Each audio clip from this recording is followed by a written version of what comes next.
Sinabi ni PNP Chief Police General Romel Marbil na pakakasuhan niya hanggang sa ma-discharge sa serbisyo ang dalawang polis na sangkot sa moonlighting kay Davao City Representative Paulo Duterte. Ito ay matapos mapag-alaman na hindi authorized ang pagsama nila dito. Maliban sa dalawang polis, damay din sa pag-discharge ang kanilang commander.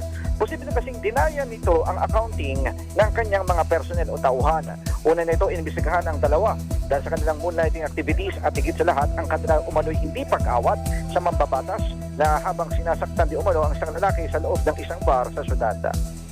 So sila pala, Mark, paglilinaw lang, sila ba yung nakita ko doon sa nakikita doon sa makalat na viral video doon sa pananakit sa isang negosyante?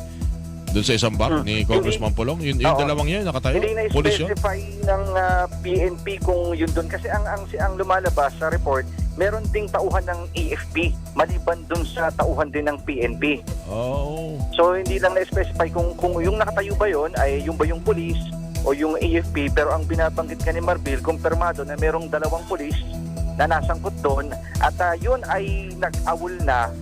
At ngayon nga ay pinatitiyak niya na yung mga pulis na yan ay maaalis sa serbisyo. Alright. Thank you, Mark. Ang inyong kapuso, Mark Macanada ng GMA Super Radio, DSWB, dapat totoo. Super Radio Flash Report! May